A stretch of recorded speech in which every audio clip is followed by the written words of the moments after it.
I saw a stat the other day that the vast majority of churches in the United States were either plateaued or declining. And that got us thinking, what's actually working right now to help grow churches? And Ian and I put our heads together and came up with 9 proven tactics that we think will help your church reach more people and grow. Let's talk about them. Well, hey guys, I'm Thomas. And I'm Ian. And today we're talking about some proven tactics for helping your church see growth. Should be a conversation that is helpful, I hope. Yeah. We have 9 ideas for you and things kind of that we would focus on if we wanted to see more people. We just recorded another episode where we talked about how churches in general are seeing declining numbers across the board. So I think it's really just a pertinent conversation for us to dig into today. Absolutely. Church growth should always be of interest to a pastor or ministry leader. You should always be focused on it if you want a healthy and growing church. So yeah, these should be helpful, Thomas. I'm always worried and I'm cautious when we talk about church growth because sometimes we are mistaken for thinking that we somehow are the ultimate ones in control of that. Right. And that's certainly not what we believe. And we've said this all the time, but we believe that Jesus will build his church. It's a promise that he makes. He invites us to be a part of that and to come alongside him. And so our philosophy is we want to help churches, we kind of jokingly say we do anything short of sin to help them reach more people with the gospel of Jesus Christ. That's kind of our line in the sand that we have here. But yeah, so we're hopeful that if maybe as you're hearing this, you're like, well, church growth is such an overblown topic. Right. And I know there was a whole church growth movement that happened in the 90s and early 2000s that we weren't really a part of. But we do think that reaching more people is something that's close to God's heart. And we love to help churches do that. So why don't you kick us off, Ian, with some of the with the first idea? Indeed, and I like this first one. It's community outreach programs. A church we're in the age of digital marketing and social media and everything else. There's so many things you can be doing online. One thing that has stood the test of time and should never die until the Lord comes back is your church getting out in the community, serving the community, reaching out to people, getting out of the 4 walls and not just having a come to us mindset, but going to the people that need the Lord in your community. So food drives, clothing donations, obviously there's all sorts of different kinds of outreaches you could be doing. But if your church does not have some of these on the calendar in a given year, then you're missing out on reaching a lot of people effectively. Yeah. 2 quick ideas that I have seen make real impacts for churches. We just talked about this in a previous episode, but mental health initiatives in the community outreach. This is on the top of everybody's mind right now is mental health, and everybody has a family member that's dealing with it. So having outreaches to people that are maybe struggling with that, as well as like addiction type recovery programs, huge opportunities. That's kind of like an in-between. If you maybe are doing a Celebrate Recovery or something like that, you can have something like that. And it is still a come to us kind of a thing, but it is designed for your community because people all over your community are looking for help in these kinds of areas there. So that's right. Lots of good opportunities with that. Next one is kind of as a growth tactic that we're seeing work is doubling down on small groups. We've seen this be an enormous opportunity. I was talking to a church, a executive pastor at a church just the other day, and he was telling me about how their church that isn't really that large of a church on Sundays, they have 375 small groups and enormous impact that they're making. And I think I figured out that my daughter is at a university small group that's one of their small groups. She's like in their their church management software. My daughter is in there basically. So really cool to see the impact that they're making in these kinds of areas. What they do uniquely though, and what I think is working for people that are, lots of churches can have small groups, but that you are a church where that's a priority is if that's the main thing that you're measuring. Like if everything you measure kind of comes back to small groups. And this church I was talking to, they were really big on that every week they're measuring how many people went to small groups, how many small groups happened, and how many new small groups started. Those are kind of the big question marks that they have each time there. So small groups I think is an enormous opportunity for churches right now. Absolutely. I've seen that in my own personal ministry experience when I was pastoring with you here in the Austin area. Our small group that I was leading at that time was I found an outlet to actually help people feel more comfortable to actually attend the church in person. Yeah. So sometimes it can be that front door instead of just church on Sunday. And so, no, absolutely something that every church should be focused on. So next one, also a big one, relevant sermons. I guess key word is relevant here. Now, first of all, we believe that being relevant and preaching relevant in today's modern day and age should still be you teaching the Bible. That's our belief here, and not veering away from that. However, question, have your preaching methods maybe gotten a little stale or dated? Doesn't mean you always have to be in a sermon series, and we know there's different preaching styles from topical to expository and all of that. Not saying that our argument today is not any particular way to go about preaching, but being relevant. So are you giving something that helps people live out God's word practically? Are the stories you tell, or if you're not telling any stories, maybe you should, but are the stories you're telling out of date?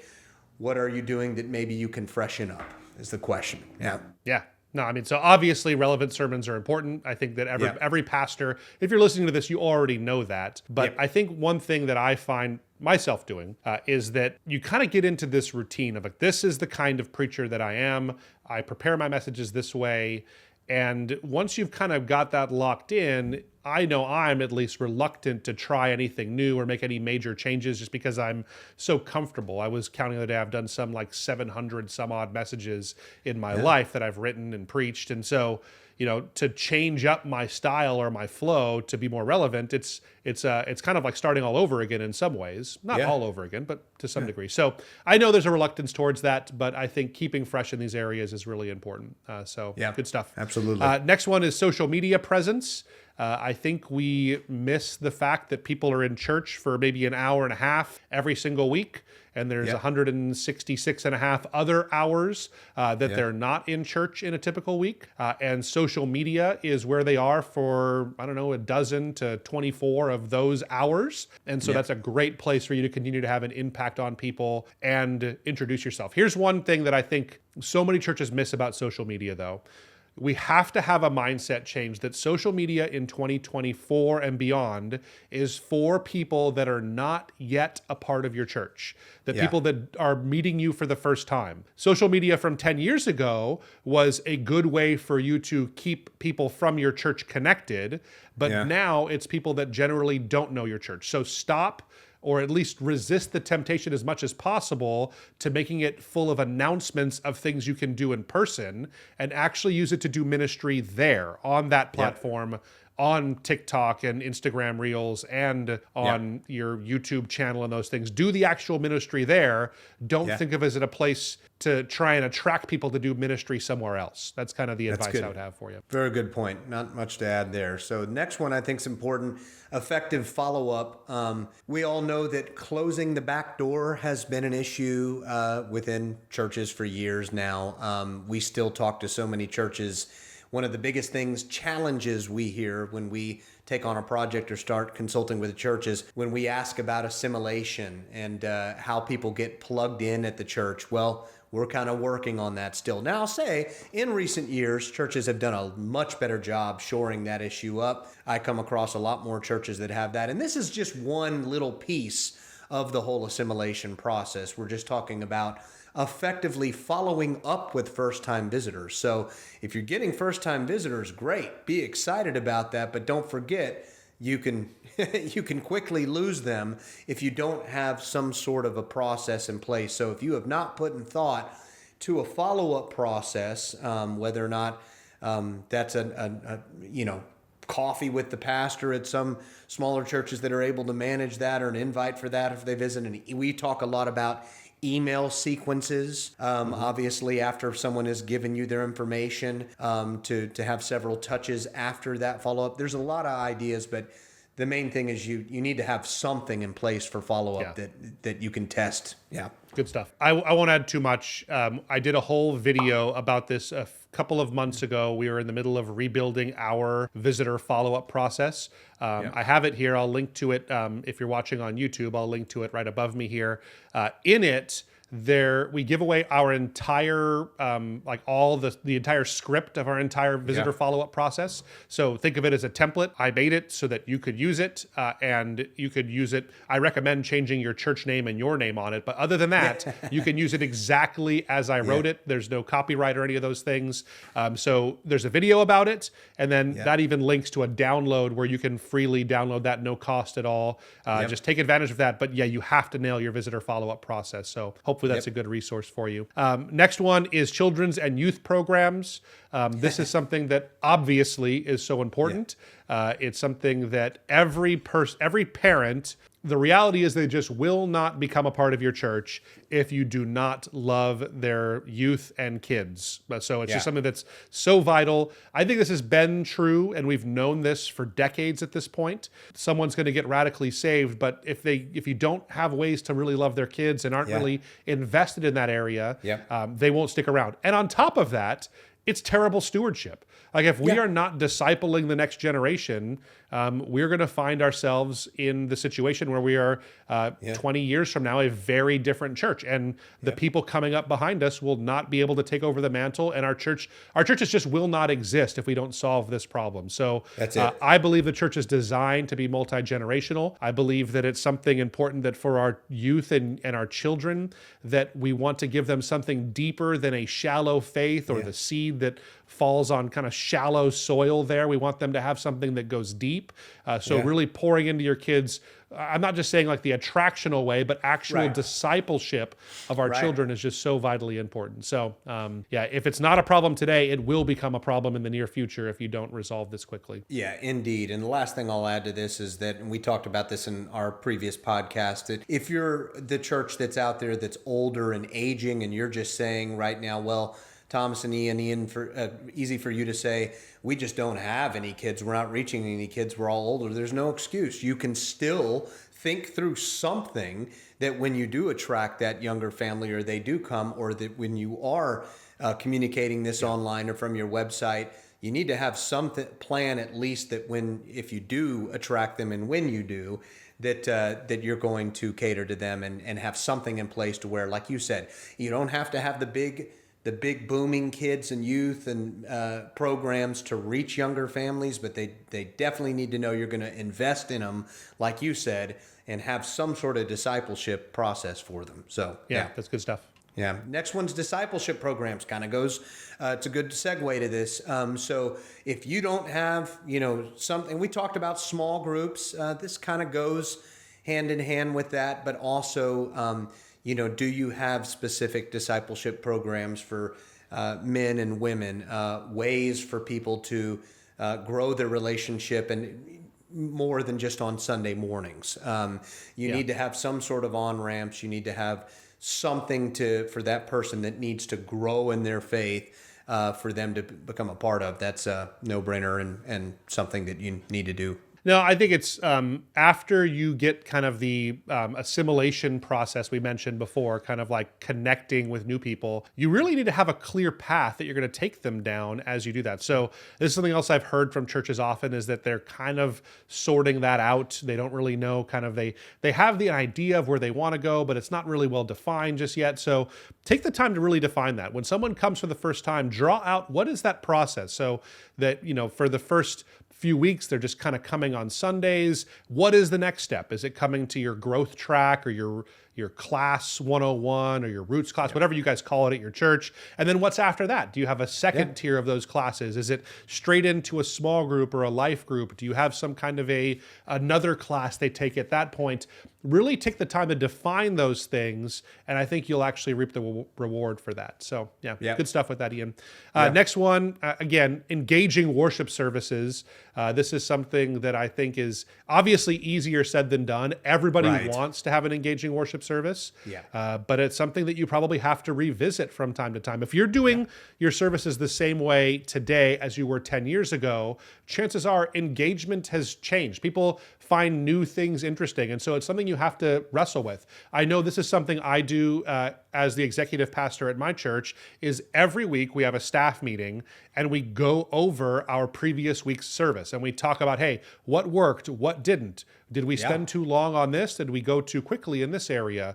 What could we have done better? Like, we actually talk about that. And it's really cool to see people that are, we've really cultivated this environment where anybody can speak up to that. And it's supposed to be something where you can freely talk about it. And it's a little bit uncomfortable at first to say to the lead pastor of a church, like, maybe we could have said this a little bit differently in the sermon portion. And people, you have to be cautious with this stuff, and you don't go in guns a-blazing and go, sorry, I hated that sermon this week. So that's not how it's given. But, maybe you use the sandwich approach where you talk about some things you like and maybe one thing we can improve. But take the time to evaluate it. And I think that's the first step towards getting the engaging services that you're hoping for. For my pastor, it's preaching too long. So there you go. But, there you go. I'll let him know. Maybe send him a quick memo on that. Go ahead. Last but not least is have an inviting website. Again, we help churches with. We definitely can do a great church website if your church needs help with that. We help with other digital marketing, but I think we end with this one because I think in this day and age, when we have social media, you have apps, you have all these other things that you can do. Sometimes people forget that your website is actually still where 80% of people thereabouts will end up before they physically come. And one thing that I point out. Because I know a lot of pastors and ministry leaders, they know it's not all about the website. So sometimes they forget, though, that in this day and age, people will be Googling churches near them or in their area. Google looks to send the traffic to your website first and foremost. And so particularly for newer people looking, that's where they will go. Now, people that have already come, time or two, they may start engaging on social media and they may download your app, obviously, if you're doing that. But the website is still where they're going to end up 80% of the time before they've actually visited. So if you've neglected this for a while, as we come across churches doing a lot of other marketing and other good things that they're doing online, but they've sometimes abandoned the website, it could be hurting you big time. Yeah, no, it definitely is. This is the first impression, like you're saying. So if you want to see your church grow and reach more people, it's hard to get visitors if they get onto your site and they decide, this place really isn't for me. I don't really feel this doesn't seem interesting to me. So important to really nail that area. So thanks, Ian. This has been good, I think, and helpful. Yeah. Hopefully it's been helpful to you, our audience here. Thanks, guys, for being a part of the Reach Right family. Here's a kind of quick call to action for you guys. If you have anything that has been helping your church see more visitors or keep them coming back, we'd love to hear that down in the comments. Maybe you have a question about something we talked about, drop us that down there below. We try to answer every single one of those, and we've been even using some of those as a launching off point to make new podcast episode ideas or other videos that we're doing here at Reach Right. So thanks, guys. Let us know down in the comments, and we'll see you next time. See ya.